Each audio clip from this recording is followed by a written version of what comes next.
Croeso pawb, noswaith dda. Welcome, good evening, and hello to everyone watching wherever you are in the UK and around the world.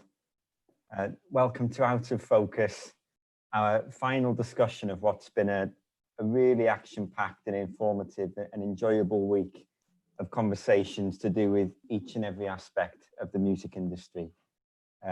Really thrilled by the hour we've got ahead. A fantastic panel lined up for us, and we're going to be talking about everything to do with showcase festivals, what they are, how they work, why they're important, and to anybody who wants to get involved in showcase festivals and make the most out of their opportunity, what you can do when you arrive, before you get there, and after you leave and go home. So lots to cover, and a great group of people to join us in discussions for this tonight. As we go along, we're really keen to make sure that you can all be part of the discussion too, watching at home. So through the chat function, through the Q&A, for those of you joining us on Zoom, fire your questions at us and we will join in and answer them as we go along. And loads of stuff that we're going to talk about in the meantime. Just to get things up and running before we start, I'd like to go around each person we have joining us tonight to briefly say who they are, what their showcase festivals do, and then once we all feel like we know each other, we can get stuck into talking about the issues. So, Andy, it feels only appropriate I should come to you first. Oh, okay, mic off. That would help, wouldn't it? Thank you. So my name's Andy Jones, and I'm one of the co-founders of Focus Wales, and I'm the music programmer for the festival. Awesome. And Becky, let's go to you next. Hi, my name is Becky Ayres, and I'm the Managing Director of Sound City, which takes place every year in Liverpool. Thanks, Becky. And Michael. Hey everyone, I'm Michael Lambert. I am one of the directors of the Wide Days Music Industry and Showcase event. Takes place, normally takes place in April in Edinburgh each year. This year we ran the event completely online in July. And then we also do various bits of work throughout the year. We run a big showcase, big networking party at the Great Escape. We have brought some acts down to Wrexham previous years, and we've done various events at the likes of Eurosonic, Sonic Visions, and lots of other European showcase events, sort of highlighting Scottish artists and helping people connect with the Scottish music industry. Awesome. And last but by no means least, Natalie.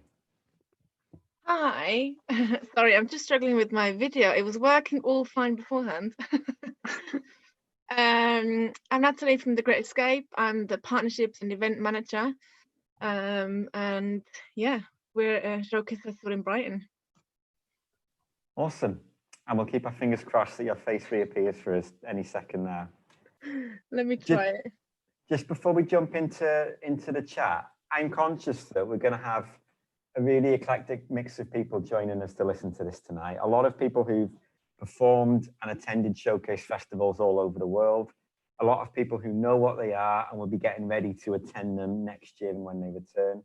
But some people who may be hearing the phrase showcase festival for the very first time right now.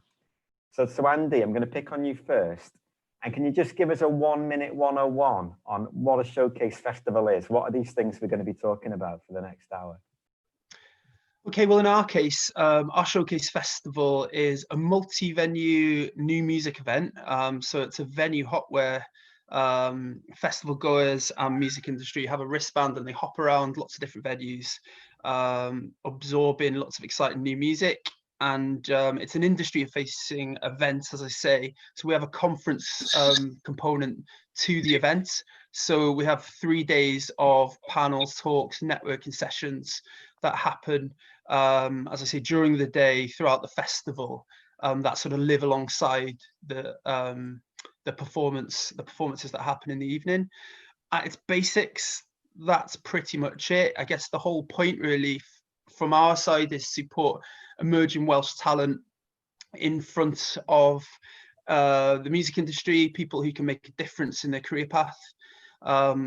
As the festival has developed, obviously we've internationalized and grown the profile of the event. So we now host 80 plus international artists, and we also welcome lots of different and interesting reps from the music industry around the world as well. And to put that same question, and cheers for that, Andy, and to put that same question maybe to you, Becky, next. What are the main differences between showcase festivals and all the other festivals? Well, showcase festivals are about usually showcasing artists that are quite new to the scene. You know, certainly in the case for UK artists that are showcasing, often they'll be within the first few years of their career, and they might be, you know, early stage of having released an album or an EP. They'll be gaining traction with press, you know, and it'll be the right time to get them out to industry people that could make a difference to their career, like managers or agents, you know, label people as well. And then for international artists, it's usually, if there's a term which is always banded around called export ready, and what it means to be export ready is that you're, you know, ready to, you're at the stage in your career where you're ready to go to, you know, take your music to another country and to, you know, and that you've probably already got some noise that's happening at home, and you'll start, you know, you've got something that's going on, you know, in your own territory. The difference from other festivals is that usually showcase festivals have an industry component. So I think every single festival that's featured here today has got an industry conference, and the industry conference is really the heartbeat, I think, of the showcase festival, because it's where all the panels and networking events happen. And, you know, a lot of these kind of things are really instrumental to helping, you know, people in the music industry connect. And then the industry people that go to those conferences will also go to the showcases. And a lot of the time the offers and the deals are made, you know, at midnight or beyond, you know, when people kind of get to know each other and, you know, really start to, you know, make new, you know, with new alliances. So the showcase festivals really are ideal for artists that, you know, is wanting to get out and be known to the industry, but also, you know, they're frequently attended by a lot of fans as well. Thank you so much for that. I think, Andy and Becky, between you, you've given us all a really good sense of what a showcase festival is there and what we're going to be talking about for the rest of this conversation. And to all the folks watching at home and you're not sure what a showcase festival is, well, you're in one right now. One that's a little bit different to the ones we normally have, but we're in a conference, we're mixing, we're sharing ideas, we're creating opportunities. And like you say, Becky, that's really the heartbeat of what these things are all about. You touched upon something else that was really interesting, and I know you'll all have something to say about too. So I think I'll come to you first, Natalie, on this, then we'll open it out to everyone. But why are showcase festivals so important? Important to artists, important to the industry, important to the places where they happen. What would our music industry like if we took all of these showcase festivals away? Big question. I will start with why it is important for the industry maybe and for the artists themselves. I think we've all realized this year especially that we are still an industry of humans, and humans like to network and meet each other, and you know, we're very much still based on a life element. And I think it is important in a way that the industry can get together. We've got an industry from all around the world coming, meeting face to face, and they can book speed meetings. There's a lot of receptions happening. So I think it's a very important element for the industry to being able to all commute to a town that is, you know, away from their desk, away from where they normally would go to gigs, so you can get their headspace away from their work, and yeah, meet people, meet artists, and go to gigs. And so that discovery element I think is really important in that way, that they can go out and discover new artists from all over the world. They can go out and stumble upon an artist from Australia or from South Korea, and that I guess leads on to the artist. Why it's important for a showcase festival is because they're able to meet the industry from all over the world as well, and they can at the same time connect and do business. And you know, it's like a platform, and they're able to showcase their talent in a unique way. You know, the bills are not a headliner and then there's 4 acts underneath. It's generally everybody's a headliner in their own way. Yeah, that's, I guess. And Michael, I want to throw that to you as well. With Wide Days being Scotland's showcase, what would opportunities for Scottish artists, and what would Scotland be like if showcases were taken out of the picture? Yeah, I think Natalie's really hit the nail on the head in terms of like that meeting point, and that's like very much. Well, Wide Days is maybe a little different to some of the other showcase events in that we're way less of a festival and much more of a conference, and the showcase component of the event is much smaller, much more focused. So the way that we work is that we book 6 or 7 acts each year based in Scotland who we consider to be, and who are like pool of kind of curators considered to be really exciting acts from quite diverse genres in any given year. And we try and work really closely with them to kind of get them to that point that they are export ready and they're kind of ready to go out into the world. And, you know, so normally you'll see an act at Wide Days, and then hopefully you'll see them either the same year or the year after at the Great Escape, Sound City, Focus Wales, and then maybe on to Reeperbahn, South by, Eurosonic. And there's that kind of pathway. So for us, the fundamental thing about Wide Days is that it's that opportunity for the Scottish music industry to come together and meet, but also for the international industry to come to Edinburgh and hang out with the Scots, basically, and to like make those connections and foster relationships. And hopefully people leave with new pals as well as sort of business connections. But, you know, I think for moving on to the kind of importance for artists, because I'm also a music manager, so as well as running Wide Days, I've got a management company, and showcase events are super important for us at that kind of building block stage for artists, where generally they've got themselves to a place in their like local area, their local country, where you know, they've got media going on, they've started to build a team, they've maybe got a manager and an agent, but it's time for them to get out into the world. And so we use showcase festivals across the UK and Europe as those building blocks. So for example, if an act that we manage has never been to Germany before, we'll look at the German showcase events as a way of sort of creating relevance in that market. And likewise for artists coming into the UK, playing something like Sound City, Great Escape, Wide Days, Focus Wales, gives them a reason to be doing business in the UK, and it might help them, you know, plug a gap in their team, whether it be getting a UK agent or, you know, press person, and building media and getting airplay and sort of building their story in the country that they're showcasing in. So it's, for me, I just see them as that really important building block to create relevance for an artist.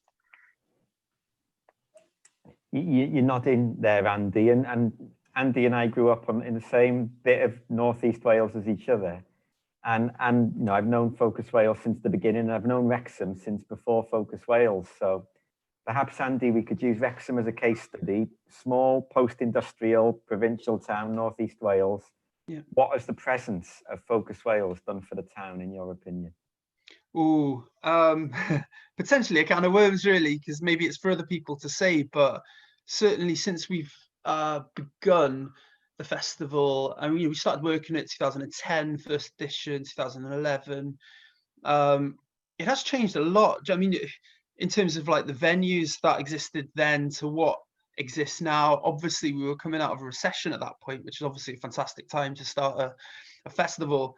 We had a lot of empty retail spaces, a lot of big spaces that were, used to house. I mean, Indigene is probably a good example where, we had this huge retail space that used to be home to, a huge sports shop that suddenly was no longer viable for businesses to run as a space in that respect. So with all these spaces that were suddenly mothballed and empty that we could turn into venues, and with the support of a whole bunch of good people, and really, the motivation of people like Dave Gray and others who wanted to see stuff happen, and for artists to have a space. We've seen like really interesting projects spring up, and I mean, not just venue spaces like that. And we had 3B back in the day, as well as Indigene, and potentially Paynod on the horizon, post-pandemic, hopefully. And we've had lots of interesting arts projects and things like Voicebox, and other things that have emerged that I think possibly would nod to Focus Wales as giving them some sort of like motivation for doing something. So I feel like the art scene has like grown considerably in the area in terms of solid stats, you know, there's the number of bands. We've got about 3 times the bands that we did in Northeast Wales, you know, compared to when we began. And I'm sure there are lots of different reasons for that, but perhaps there is an element of, you know, creating a platform that didn't previously exist, that can inspire young people coming through, people who want to work in the industry, not just be on the stage, to realize that there's something to get involved with. I think as a result, as I say, you've got all these interesting projects, you've got loads more bands now, and now it feels oddly, you know, we've seen like a lot more investment in the town in recent years. And as you know, Mike, you know, there are so many interesting new businesses popping up just before lockdown that fortunately it does look like, you know, they're all, you know, they've all managed to hang on, and they're all sort of ready to open. And, you know, whether that's, you know, Techniquest or all the various restaurants and bars that are opening on the high street, the town is transforming. And you know, I know it's probably split the town in terms of the people who'll be negative about the place, but I do feel like it's regaining its confidence. And, you know, perhaps, you know, we've played a role in that to some degree, in terms of bringing people from overseas and out of towners to the area, bringing funders, new investors to the area. Ryan Reynolds, someone has posted there clearly, yeah, bringing Deadpool to the area. For context, for those who don't know, it's rumored that Ryan Reynolds is buying our football club. So that's been all over the media in the last couple of days, because that's pretty hilarious.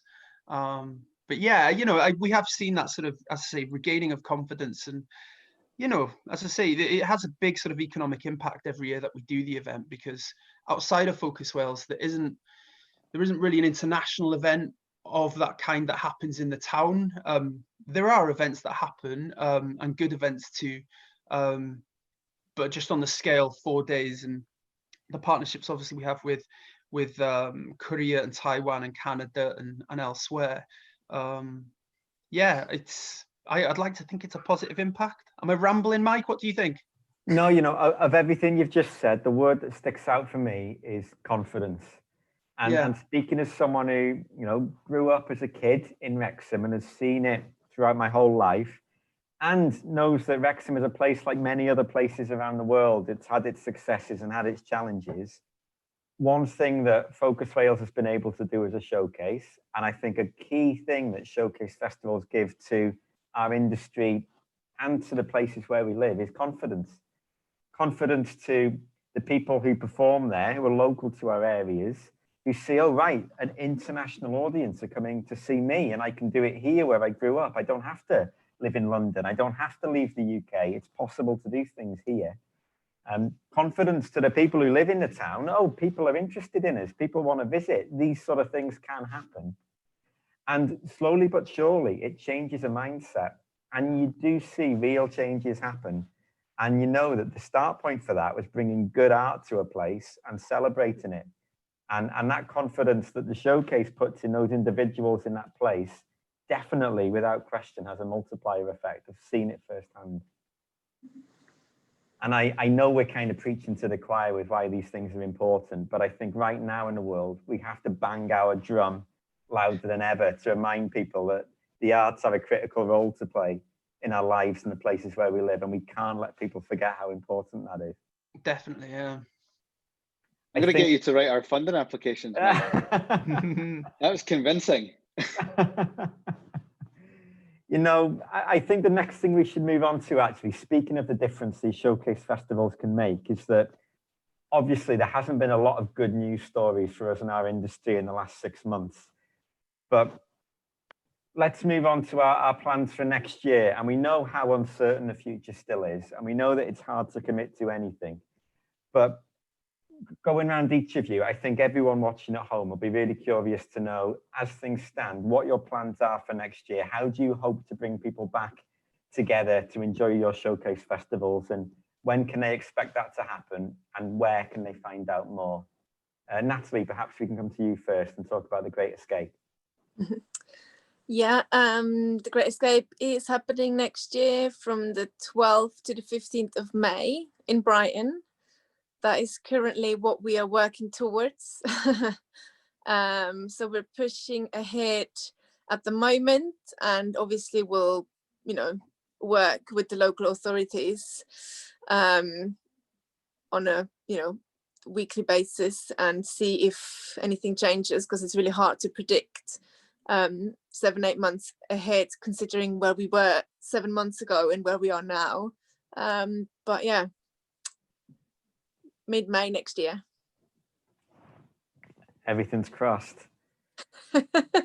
Michael, let's come to you next. Same question. Yes, it's the $1 million question, really, isn't it? I mean, I think, if you'd imagine, there's no way that we could have imagined that we'd be sat here in September, sort of wondering what we're going to do next year, really, when all this kicked off. And we moved Wide Days this year from April to July in the hope that we were still going to be able to run some kind of physical event, and which wasn't possible. So we ended up running the entire conference and showcase completely virtually, which was actually a massive success and a really positive thing for us. Like, it kind of opened up our event to the world in a way that we've been trying to do for a long time, but it was like sort of being 10 years in the future and having people from, I think we had something like 25 different countries represented at the event. We had around 360 delegates from all over the place. Loads of people that we know really well from bumping into them at the Great Escape or South by or whatever, but have never actually been to Edinburgh before. So there were, whilst it was like really disappointing not to be able to do the event physically and to be able to hang out with pals from all over the world, it was really cool to be able to open it up and make it really easy for people to come. And I think for next year, what we're looking at is the likeliness that in spring next year there's still going to be, well, who knows what it's going to look like. So we're looking at a kind of ideally a hybrid event, which is easier for us because we are way less focused on live and having big audiences at the showcases, and we're more focused on the conference. So we're looking at a kind of hybrid of trying to take the best of both and run something that's going to be achievable, that but if travel restrictions still exist, people can come and take part online. Great. And Becky, let me come to you next. Well, we just announced our 2021 dates this week and gone out with our first artist as part of the lineup. So the dates for Sound City next year are the 30th of April, 1st and 2nd of May. We're due to open our apply to play process in the next couple of weeks. So that's the open application process for anyone that wants to apply to showcase at Sound City. So we've been looking kind of forward to that point in the future, because we actually had postponed our dates this year to September. We should actually be taking place now with Sound City if we had postponed it to, well, if it had been taking place when we were supposed to do it in September. So, but we're going ahead with 2021 instead. And I think at the moment we're looking at a few different options, really, like, because Sound City is a multi-venue showcase festival, like Focus Wales is, and the same similar format as well to the Great Escape. And so we have, we use a lot of independent venues in Liverpool. We're looking at the moment at the possibility of using those, but also looking at outdoor shows as well, where we still work with the venues but do things outside, in sort of venue, just in front of venues or around an area that we have called the Baltic Triangle, which is really good because everything's in close proximity. So our aim is that we are definitely going to go ahead in some way, because we feel it's such a long time for people to, that are desperate to go and see things. We just want, we really feel we have to go ahead with something. So we're working out how we're going to do that. And I think, Michael's mentioned the hybrid option. I think that's really, it's something that we're looking at too. And I think most people are, because, I think what this last 6 months has taught us is that, there are so many people that want to access things, remotely, and people that can't necessarily travel. And I think, for all of us, we have a lot of international artists and delegates, and they're so key, to making these things work. And if there are problems with travel restrictions and things like that, then it will definitely be important to be able to do an online element. And I think the online side does make it quite democratic in some ways. If people aren't able to come for whatever reason, then if they can still participate in an online fashion, then that's really positive as well. So yeah, so we've gone out quite stridently, I think, this week with our first edition lineup, and I think, I guess, it's actually been a really successful launch for us, just because I think people are literally craving, to go to something.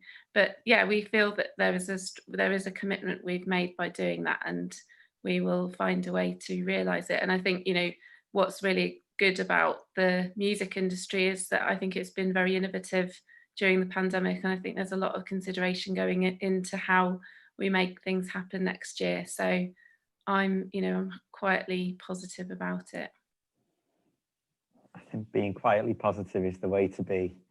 And Andy, what can we expect with Focus Wales next year, all things going well? Yeah, because everything will definitely be fine in 2021. I think everything is, we're all being a bit tentative, aren't we? And, hoping for the best, but planning for all eventualities. From our side, we postponed the festival. A first time, I think it was mid-March, we made the call to move it on to this October. So the festival would have been taking place in just a couple of weeks' time. And then in June, we made the call to move it on to 2021. And for the first time ever, we decided that actually we're not going to do the festival in the spring, and actually we're going to deliver the festival in October 2021.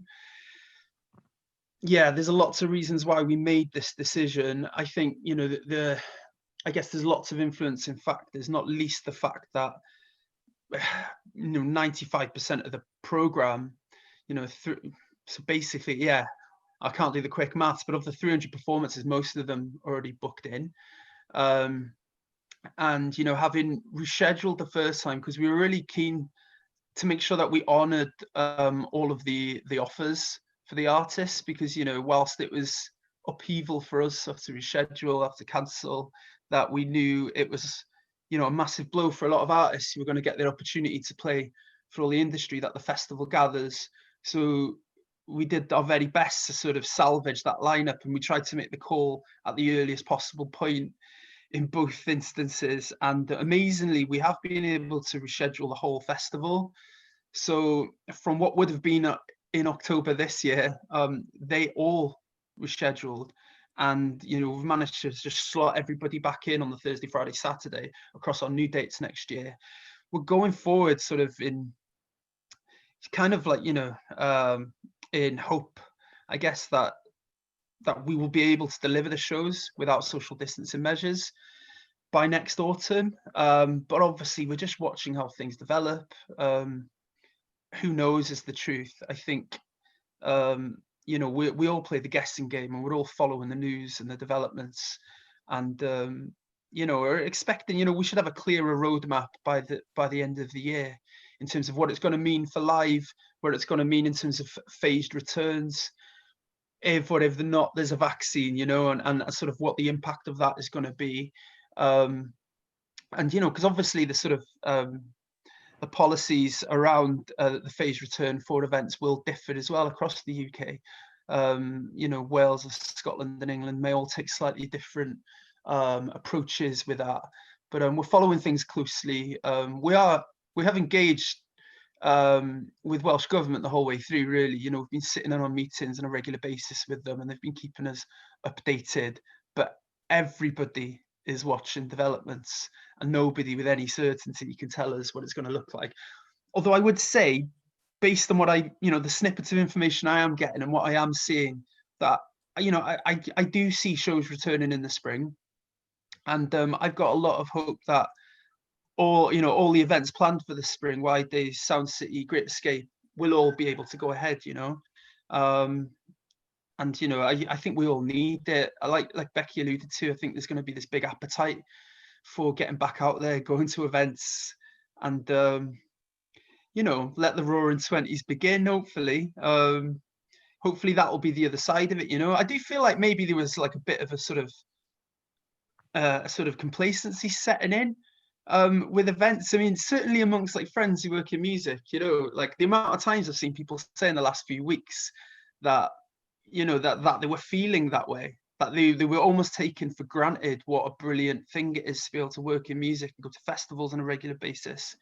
and now they do anything to get back to that point where they can go to these events. And I feel like the public are feeling like that. You know, everyone's frustrated and they want to be in a room with the sub bass and the snare drum and the people. You know, that's pretty much. And you know, of course, we've all got to be tentative and cautious and have backup plans for our backup plans right now. But it's in the midst of all this, it's great that we can at least have those small seeds of hope and start talking about getting people together to experience live music together again. And I think they're good things to hold on to for now and to look forward to for next year. And alongside that, I think it's a great testament to all of you guys and everyone else who works in your sector that in spite of all this, we've still been able to online and remotely bring people together, keep people connected, actually make new connections and meet people we didn't know before, and carry on supporting each other and innovating and finding a way to keep our industry alive when it's faced maybe the biggest threat it's ever faced. So I applaud and thank all of you for that, because it's the work of you guys which is making this possible. I think for the second half of our chat here, though, we should start moving on to some of those practical considerations that the artists watching need to reflect on, need to think about when they're attending the Showcase Festival, through from knowing which showcase to apply for, to knowing how to put their application together, to knowing how to behave and prepare and act when they're actually there in the time, in the place. So let's go right back to the beginning, open this out to the floor, whoever wants to take it. How should I even decide which showcase I should be applying for? Do I apply to them all and cross my fingers, or is there a strategy that I should be using? That's the beauty of a question. Nobody wants to take that, do they? I don't want to be that school teacher who points at the person who's not looking at the camera. I'll jump in and I'll get the ball rolling, and then someone can grab the mic from me. Just because I guess I do this a lot in my management capacity as well as advising artists through Wide Days. But I think it's really tempting to start a band, get in the rehearsal room, play 5 shows, and then apply to every showcase event in the world. And you can waste so much time and energy doing that. And what I would recommend is like not to rush it. And I guess this year everybody's been forced to not rush anything. But you know, basically take your time and make sure that when you are looking to showcase, you're doing it at the right point. And it is that you almost treat like these events like a launch pad into that market. And so you kind of have to have a wee bit of a reason to be doing it. So, you know, what I would say is like get things bubbling in your hometown first. Get people talking about you, get the, you know, all the kind of tastemaker media stuff going on in your hometown. And at that point, when, you know, you're starting to get little bites of interest from the music industry, or you may be getting offers in other parts of the world or other parts of the country, that's maybe the time to start looking at them. And then, you know, as I was saying kind of earlier on when I was talking about the showcase events creating relevance for an artist in any particular market, it's like maybe focus on those ones. If you're starting to get some interest in Germany, then that's when to apply for the German showcase festivals, and that's when they're most likely to book you, because you're getting some bites and some relevance where they're maybe not really able to give you an offer if there's nothing going on for you in that part of the world. So, you know, basically take your time and be targeted. Sound advice. And that actually points to something quite interesting. Natalie, I'm going to come to you next, if I may. So Michael mentioned about identifying markets where there's an opportunity. So who should be applying to the Great Escape, and what do you need to see in their application to know that they're the right people for you? Yeah, I think as Michael already pointed out, it's really important to create a bit of a buzz already and be 100% sure that, you know, you've got a team together, you've got someone who works on your application. An application kind of needs to be short. Don't, you know, send some links, some videos, a contact who we can reach out to if we are interested in booking you, but keep it kind of precise, and keep, you know, if you've got tastemakers that have spoken about you or have written about you, include that as well as a reference for us. That's always a good way to stand out a bit. You know, if you've already got a team in place, let's say an agent or a manager, get them to reach out to the, you know, maybe they know the booker directly, get them to reach out through that channel as well. And yeah, kind of be ready and prepared in that way, because I feel like when artists come to the Great Escape, or if an artist has never been to the Great Escape, it can be quite overwhelming. It's a big festival, there's a lot of industry there, and I feel like it's because I remember the first time I went to the Great Escape, I wasn't working for the Great Escape, I was with another company there, and I was overwhelmed by the people, and you know, people try to hide and don't really want to talk to you because that's just the way at least the English music industry works, I feel like. So it's kind of hard to stand out, but in that way, you know, prepare and then you know, arrange meetings in advance. And I think even if you don't get to play it, or even if you don't get booked, I think it's really important as a manager to go there and, you know, network and meet people. I don't think necessarily that you need to play the festival in order to make use of it. So yeah. Thanks for that. We've just had a question as you've been talking from Roxanne, who's watching us, saying, could you tell us a little more about what you mean by a tastemaker? Do you mean a social media music critic, a journalist, an influencer? Yeah, it can, yeah. For example, if you had a good review in a magazine or anything like that, is always good. Good to include that as reference, or if you've had any airplay or anything like that. Great, thank you for that. And Becky, if I can come to you, could you give us crudely an example of what a good application looks like and what a terrible application looks like? I'm sure you see plenty of both. Yeah, I think just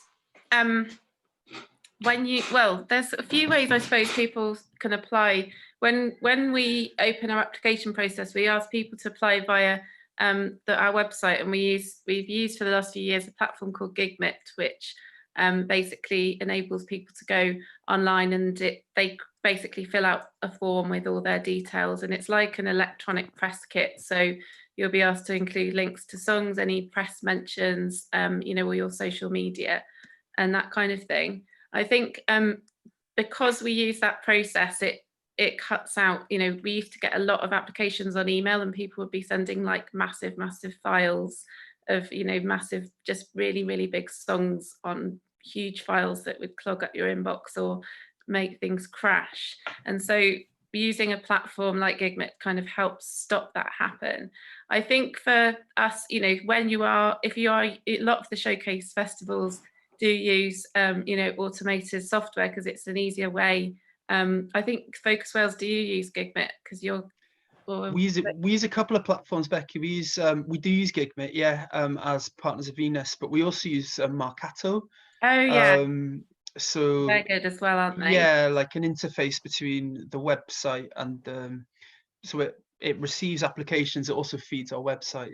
Yeah, no, that's really good. That's another good software that's used. And so if you're an artist and you're applying to somewhere like Sound City or any of the other showcase festivals here or anywhere else, if you go onto the website and start filling it out, I think just always answer it exactly what is in front of you, because sometimes we'll get people that will, you know, won't include certain links, they won't include any links to any music, they'll sort of, you know, it's really mad. Sometimes you'll just get applications that are just half filled out and you think, well, there's, you know, why did you even bother? Because you've got to just include everything. But equally, I think, you know, we don't want to see, you know, we don't want to see like huge long bios, for example. I think it's always best to kind of think about what you're doing for your career. So if, you know, it's good to have, say, like a little bit about your band or about you as an artist that's probably maybe like, you know, 100 words. And that can then serve you for using on your social media and using on your website and any other channels that you've got as well. So I think, and we always say, just include links to you know, links that go direct to songs. So include links to like a SoundCloud or to YouTube, because those are really easy for us to see and access. We always like to see live videos as well, because you know, it's a live showcase opportunity. So it's great to see you playing live. And if possible, we always like to try and see artists who we're inviting to play, because obviously it makes a huge difference if you are able to see. That's not going to be able to happen at the moment all the time. So I think those live links are really, really important. And I would just say, yeah, just when you're writing showcase applications, just think about the application. If you've got one good application, you can save it and use it for another one. And you can also use what you've put on, you know, your public facing, you know, your social, like I said, your social media and anything that you've got that goes out to fans as well. I think there was so much good advice in that answer there, and a few key things that are coming across from all of you are, you know, keep it simple. Sometimes less is more, and it's definitely quality over quantity. Something which I know is key with any application, especially to these things, is read the instructions before you apply. If you're being directed to apply through an online platform, you can't bypass that through an email.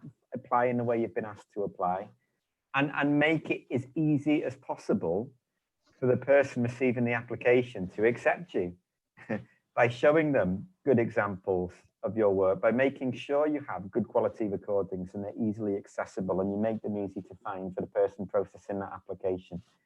And don't forget, and I think a big part of all of these things, and I think I've said it in every panel I've taken part in this week, is don't forget when you're applying to a showcase festival that the person receiving that application is someone who is deeply passionate about the music industry.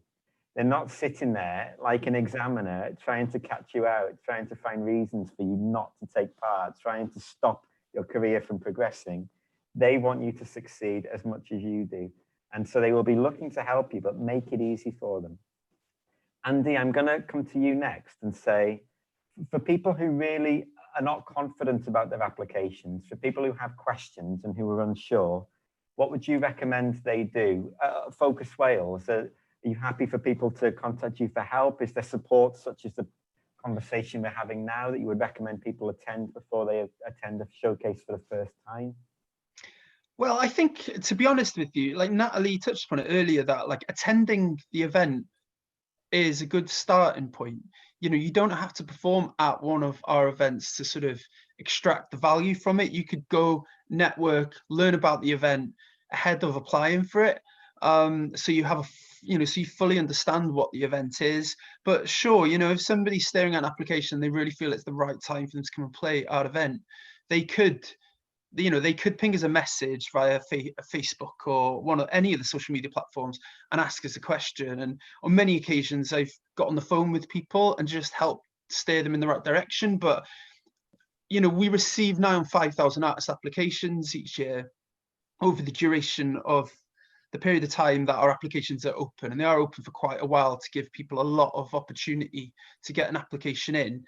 But to sort of limit, you know, the number of people who are coming to us and requiring a phone call talk through of how to do it, we do try and make our application process really sort of really straightforward, and we're very clear with the instructions.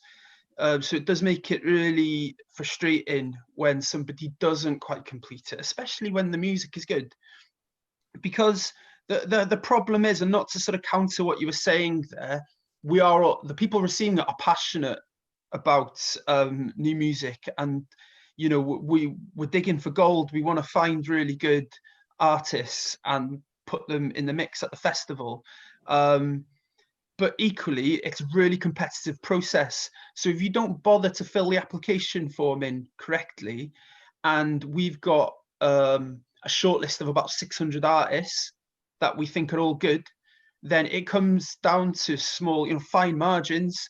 And I'll give you an example. I mean, one of the things that we ask our artists is to give us, we asked this question right at the end of the form. It's very functional. You know, we're asking for all the key information, provides with your, you know, your links of videos and social media and a short bio and, you know, press photos and whatnot. And then we get to the bottom of the application form and we're asking people to tell us what they hope to get out of the event. And, you know, and what you're hoping to get out of the event and how will you tackle the conference. And we'll have some artists go, we'll let the music do the talking for us. And immediately I'm like, well, they don't understand the event, and that's not going to work because they're going to be in such competition. And at the same time, if I was to put them on, I know at the same time they're playing in 3 or 4 of the other venues at the same time, there are going to be artists who've taken the time to go to the conference, meet all the delegates, do the speed meetings, attend the networking events, and all the delegates are going to be at those shows, not at the show of the band who think they can just waltz up, line check and play. It's just not going to work. You were going to fail in this really competitive environment. So when we're giving you an opportunity in the application form to get across to us that you understand what the event is and that you have an action plan, you know, and that could be, you know, we're hoping to meet with bookers, or we want to meet a booking agent. It could be a really straightforward, simple goal, and, you know, a sort of a brief explanation of how you know, hope to achieve that. And it could be, you know, we're just going to attend all the networking events that take place, and, you know, at least one member of the band is going to go to all the conference activities. That will give me as a booker some confidence that they get it, and that they have a good chance of getting results because they're going to show up. And ultimately, that's it. We want to see the artists that we select get results out of it. So I think that's a solid one. And I sort of reached into the other point, which is, you know, if you want to get value out of one of these events, don't just show up, line check and play. It's not to say that, you know, you definitely won't get something out of the event if you just show up and play, but it's just such a missed opportunity when you've got people who, it's a people business. And, you know, if you're a record label looking to sign someone, or an agent who's interested in finding some artists for their roster, they want to meet the people behind the projects, you know, and because if they're going to invest their time into other people, you know, into a band, they want to know where those people are coming from and who they are and what they're like, if they're going to work with them potentially over 5-10 years, you know, maybe longer. So you know, as I say, you know, come to it with that frame of mind that, you know, you've got to attend everything, and you've got to put yourself about the festival network. I think that pretty much covers it. Yeah. I couldn't agree with that more. And I would just if I can just add a little bit to it as well. It's like, as Andy's saying, that it's such a people business, and everybody at these events are hungry to find new music, and they want to see their favorite new band. They want to sign someone. They want to take them on for management. And you don't necessarily have to have every band member sat there with their like notepad and pen at every single panel, but just be there looking cool, and like give them an opportunity to come up and say hello to you because they saw you the night before and they thought you were amazing. So it's like, you know, just the worst thing you could do is jump in the van, go to the Great Escape, load in, play your show, and then get back in the van and go home again, because people who desperately want to speak to you aren't going to get the chance to do it. And the other point I was going to add, if I can, is that quite often what happens with Wide Days is that we'll put people on maybe the third time that they apply, but we've had quite a few occasions where people apply for the first time, they don't get booked, and they kind of take the huff and they never speak to us again. And like, we do our best to create a dialogue with, you know, with all the artists in Scotland, wherever we possibly can, to say, look, come back in next year because we really like you. It just doesn't feel quite like you're quite at the right point, or it doesn't feel like the right year for you. But, you know, make sure that don't take it personally and do come back in, because quite often, you know, you've been on a shortlist for a long time, or there's been a big discussion in the office, or, you know, we quite often it's almost come to blows in the office when we're booking up, trying to decide on the final lineup because people are really passionate about a particular act. So it could be that you were really close to being booked and it just felt like the next year was the one for you. But something we always do is offer the artists who've applied a really big discount on the conference. And it's quite amazing that so many people don't take us up on that, because, you know, as Natalie said earlier on, there's so much value to be had from just attending the event. And if you've applied, you get given a big discount or you get given a free pass, definitely go connect with everyone, make a point of finding the booker and saying hello to them. and then reapply for the following year, and you might just find that you'll get booked. I think also adding on to what Andy said, I feel like a lot of artists who got confirmed to play, for them it's often that's the end goal, whereas it should be the opposite. It should be, you know, not the start, but it should definitely be at the beginning of your plan that you have in place. So, you know, just because you've been booked doesn't mean that you know, that's the goal achieved. So that means, you know, roll your sleeves up and do the work before the festival, basically. Yeah, I think that's a brilliant point. Sorry to interrupt, Mike. Please. I think you occasionally see artists saying that they've played, you know, a lot of showcase festivals, and they sort of wonder why they're not getting anywhere after that. And I think that is, you know, often because they have just treated it in that way and just seen that as the goal, and not just thought about all the other aspects of their career. And I think, you know, the live side of things is only one, it's a really crucial part, but it's only one part of it. You know, people want to get booked for shows, but there's also, you know, there's so many opportunities out there for emerging artists with things like publishing and sync, and, you know, and there's some brilliant platforms now, you know, like Centric Music, for example, and Cobalt and Artists Without a Label that, you know, can create those opportunities. So I think artists need to think about it as totally, I think what everyone said there is absolute gold, because it's true. You've, you know, just use that as the launch pad and get as much as you can out of it and meet everyone that you can. And you just never know who you are going to meet at these events, because often you'll meet people that might be, you know, in one job, but they might go into something else, and you might connect with them, and then they might remember you a few years later. Like Michael said, we've had artists that have applied one year and then come back, you know, we've not accepted them, but then we've told them to reapply, and then they've come back and done really well. So it's just, yeah, it's one part, it's an important part of a much bigger picture. You're right. And you know, you will meet people from all over the world, working in all parts of the music industry. You will almost certainly leave your showcase event, if you've done it right, knowing about bits of the music industry you didn't know existed before you arrived, and you never know who you're talking to. And there's been so much good advice from you all over the last few minutes talking about this. We've just had a question through from Richard, which I want to just throw to the floor, see who wants to pick this up. So Richard says, I represent Rebecca Hearn, a global music award-winning artist. Are the social media numbers the first thing showcase bookers pay attention to before the music? It would be understandable given the amount of creatives there are. It must be overwhelming. No, it's not. I mean, from my side, it's not how we're, you know, I'm not filtering artists out based on they need to have a minimum, you know, a certain requirement in terms of social media. And also because, you know, we're an international showcase festival. So in some cases, the sort of natural go-tos to have a look at Facebook stats for some artists coming from different countries where they don't necessarily bother with Facebook quite as much as we do, or they don't really have Twitter there. So you have to take a sort of overview of where the artists are at. You know, I have a sort of kind of OCD tabling system for shortlisting the artists. You know, I have a process of review that I go through, and then if an artist makes that sort of table, then it goes in, and all that information does go in there. But no, ultimately it comes down to music really, and who's made a solid case. As I say, I want confidence that they're going to show up, not only be a really good act, but confidence that they're going to get something out of it, that the timing's right, and that they understand the event and they've got an action plan for the overall event. I say it's only been the last 2 years that we've worked in that question into our application form, but it's honestly, the proof has been in the pudding, because it's been like a really sort of significant thing that we pay attention to, how people answer that question in terms of who gets the shows and who doesn't.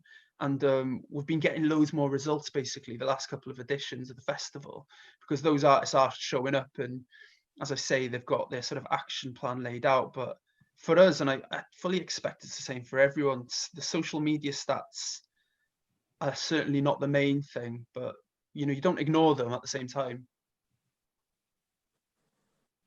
Yeah, I think we look way less at the numbers and much more about what's happening on the social media platforms. So like, whenever we book an artist, we want to see that something real is happening and that they've got a fan base, there's a bit of an engagement there. And the fan base doesn't need to be big, but we want to see that there are people taking interest.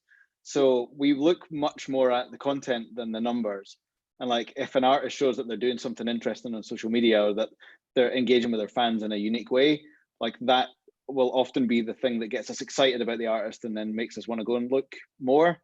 So I would say, like, don't focus on the numbers, but focus on doing interesting things on social media and using them as tools. I got to add to that as well, because that's spot on. And like, something I do see far too often are artists who've clearly bought Facebook likes. And the problem with that is when you have so many bot likes, well, for one, it's just, who are you kidding? It's like, what are you doing spending money on, like, fake likes on your Facebook? But what it does, it within the algorithm, when you post, your organic reach basically is then screwed. So when you post something that would possibly have some good engagement, it's hitting all these fake accounts. So then you don't have that natural engagement that you might have otherwise had. So it just does not work. And as Michael says, you are looking at that natural engagement. You're seeing if there is an actual fan community, if people are sort of responding and asking questions and bantering with the band. And if there's a lot of telltale signs for where that's a fake thing. I mean, I can think of a kind of a local band who've got like 20,000 likes on Facebook, and they can't sell 10 tickets, and it's like, well, you're not kidding anybody with that. And if anything, I ponder how much have they spent to get those 20,000 likes, and could that not have been sort of redirected into having someone work PR on a single campaign and getting them on the radio that could possibly have actually generated an audience for them? So it's such a flawed strategy in my view. I don't know if Becky or Natalie have anything to say on that. Yeah, it's totally true. It's true. You can buy any sort of likes, I think, across all the platforms, and it is the case that if you're an artist that's got a really small amount of fans, but you're communicating with them and talking to them and offering them things. Like, I actually this week was really encouraged because I did I spoke to a few artists from Wales through this wonderful Out of Focus festival, and what was so encouraging with them all was that they didn't have massive fan bases, but they were like creating some unique content. They were like talking to their fans, they were posting stuff, they were just because basically, like, at the end of the day, that Facebook likes and Twitter followers, etc., they're all people unless you buy them. And so all of those artists I would thought were doing great because they were thinking about those fans as people and just communicating with them. So we would also we would look at that first and foremost, and just obviously the music's absolutely key, and we always like to see the live videos. But I think don't get hung up on loads of followers. I think the interaction and the way that you do that online, and just treating, even if you've got 10 fans, you can still offer them something and you can still communicate with them and talk to them as people. So that's much more important. I hope that helps, Richard. I think we've again had some cracking advice there from everybody. An hour has passed terrifyingly fast, again, as they always do on these panels. We're almost out of time. But one final question I'd like to put to everyone. We've covered so many topics in the last hour. For people watching, we've covered thousands of topics in the last week across all these sessions.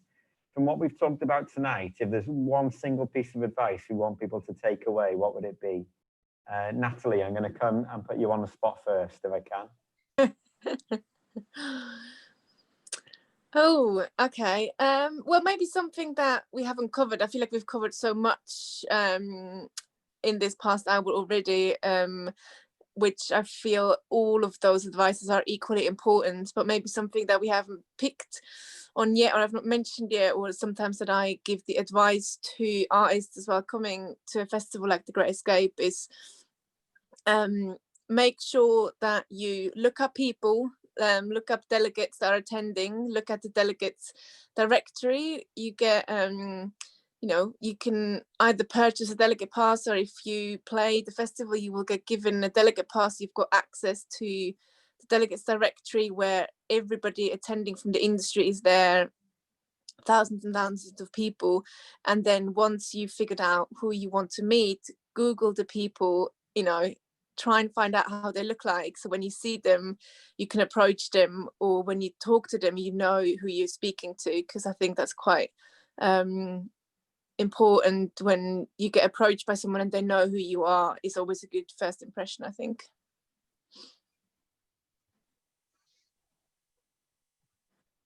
That's a cracker. Yeah. Yeah, brilliant advice. So, Becky, same question to you, the one piece of advice to take away.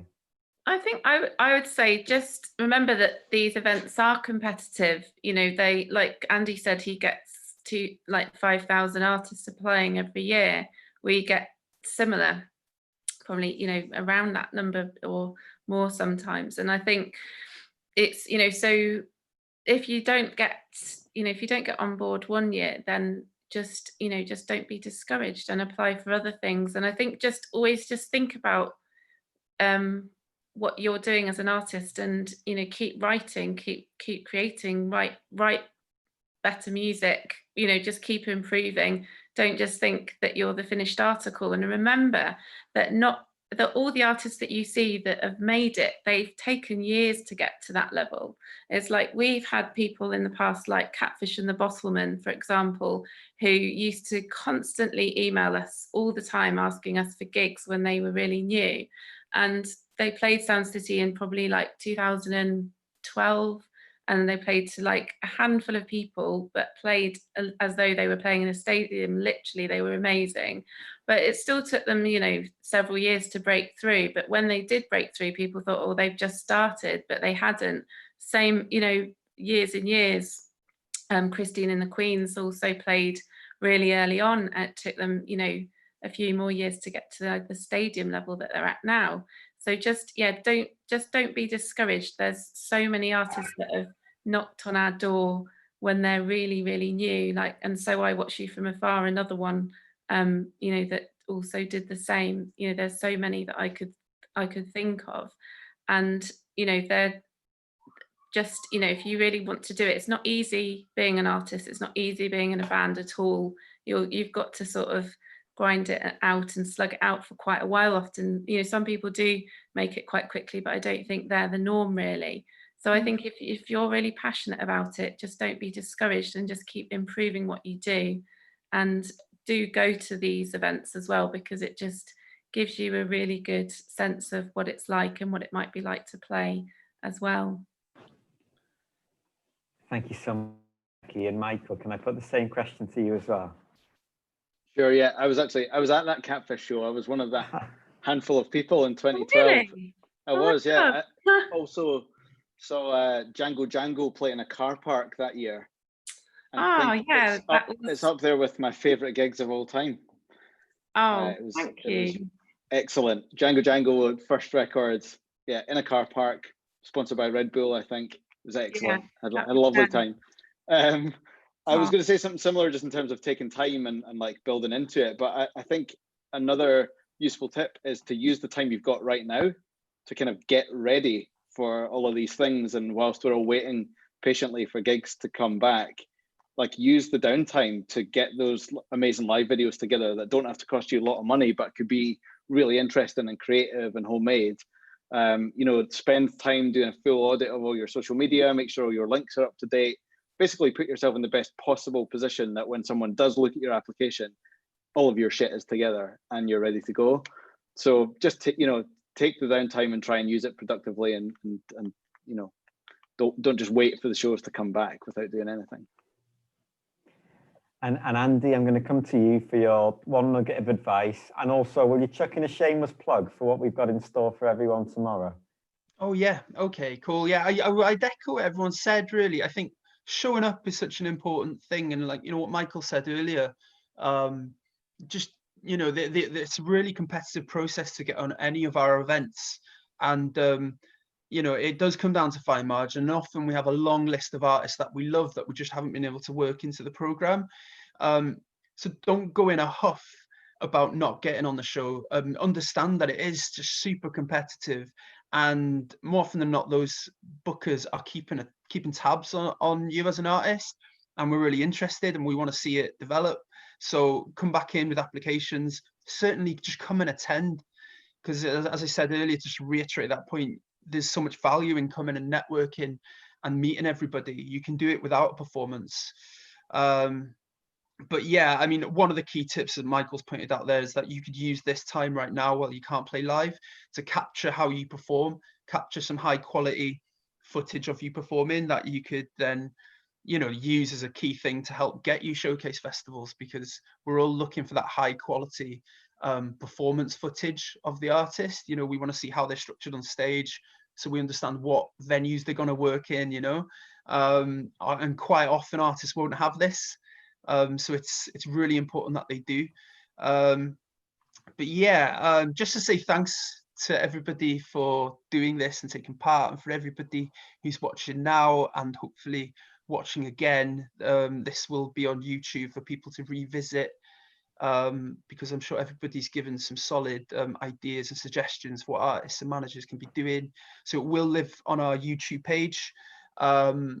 And yeah, tomorrow, so the plug, so we've got a series of sessions tomorrow from 12 o'clock through till about 7:30, I think, from 30 plus emerging Welsh artists who applied for the opportunity to take part this week. They've all been taking part in Artist Accelerator sessions with industry, so getting feedback, asking for advice. So that's all been happening sort of privately in these Zoom calls in the mornings. We've not been posting them online, so to speak.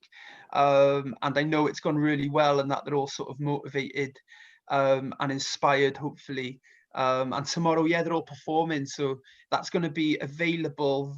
Well, if people were to visit our Facebook page or the Out of Focus page on the website, the link will be posted there. But we're going live via the AM app, which is a new online platform for new music delivered by a company in Wales.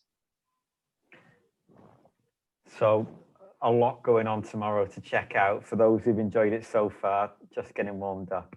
We're all out of time. Thank you so much again to you guys for being so generous with your time and your wisdom with us this evening. And thank you for all the hard work you're all putting in to support musicians right now and to give the rest of us lots to look forward to next year as well. And I can't wait to get out there and start enjoying your festivals again. So cheers to everyone watching. Hope you all stay safe and well. Thanks again to our panelists. Enjoy everything we've got in store for tomorrow, and good night, everyone. Take care.